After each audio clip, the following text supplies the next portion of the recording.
नहीं है और आपके पास जमीन है, उस जमीन का भी कॉस्ट नहीं जोड़ते हैं। लेकिन आप जब बटाईदारी करते हैं, पट्टा पर लेते हैं जमीन, 1 बीघा पट्टा लेते हैं तो 12,000 13,000 आप लोगों को पट्टा देना पड़ता है बटाईदार किसानों को, या बटाई करते हैं तो आपको आधा बांट के दे देना पड़ता है। तो ये जो जमीन का कॉस्ट, ये जितना हुआ उसके जोड़ करके 50% उसका और जोड़ करके, जितना इसको जोड़ने के बाद 1 एकड़ में ये कॉस्ट लगा, 1 एकड़ जमीन का कॉस्ट, उसमें लेबर का कॉस्ट, बीज खाद से लेकर के अपरेटस का इस्तेमाल किए उसका कॉस्ट, परिवार जितना दिन काम किए उसका कॉस्ट और भूमि का कॉस्ट, ये सब जोड़ करके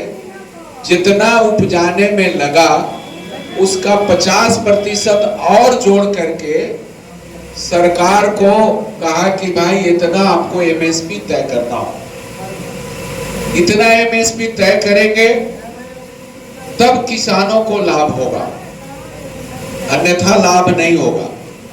खेती का काम लोग छोड़ेंगे नहीं, कृषि काम को और बेहतर तरीके से करेंगे। लेकिन ये सरकार सुनने को तैयार नहीं। क्यों सुनने को तैयार नहीं है?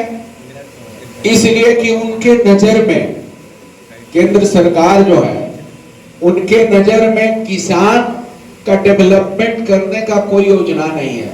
उनके नजर में किसान भी है देश के और उनको भी आमदनी होना चाहिए, उनको भी बेहतर जीवन जीने लायक उनको आमदनी हो, इसके लिए कोई सरकार के पास योजना नहीं।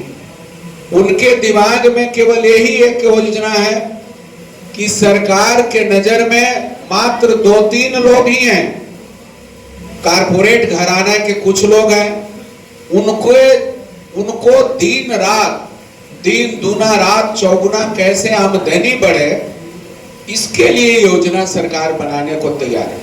इसमें दिन रात लगी रहती है।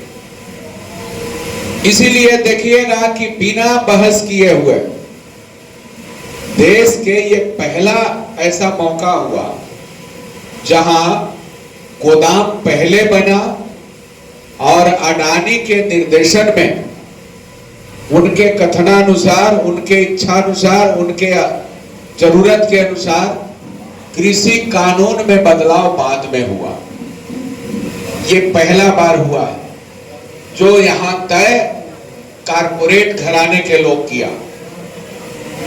तो ये समझ लीजिए कि कितना खतरनाक ये था। तीनों कानून तो वापस ले लिया है, मौखिक तौर पर तो वापस ले लिया, वहां संसद में भी वापस ले लिया, लेकिन व्यवहारिक तौर पर आप देखिएगा कि वो लागू किए हुए। अगला बार यदि वो सरकार बन जाती है भाजपा की, तो सारे कानून जो वो चाहेगा वो इस बात अगला बार वो लागू करेगा। पहले तो संविधान ही खत्म कर देगा, संविधान को ही बदल देगा। जब संविधान नहीं रहेगा तो आपका लोकतंत्र नहीं रहेगा। चुनाव कराएगा, उसका ये होगा जैसे अन्य जगह पर चुनाव होते हैं कुछ जगहों पर, लेकिन उनके अनुसार चुनाव होगा।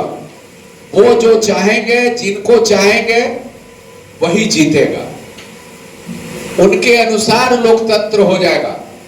और उस प्रक्रिया में वो धीरे धीरे बढ़ रहा है, इस बात को समझना।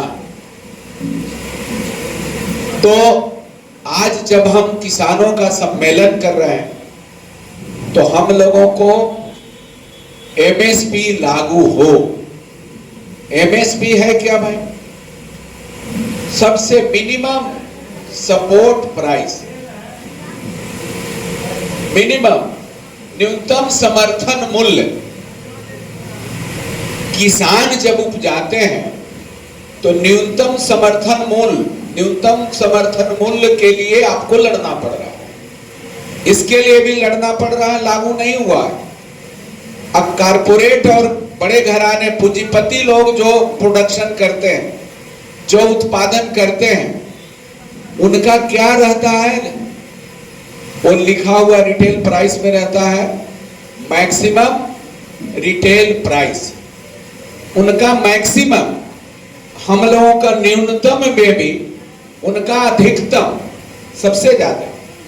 एक आलू को काट करके पतला पतला भुजिया की तरह काट दिया और उसको छान दिया, छान करके उसमें कुछ मसाला डाल दिया और पैक कर दिया। ये मात्र एक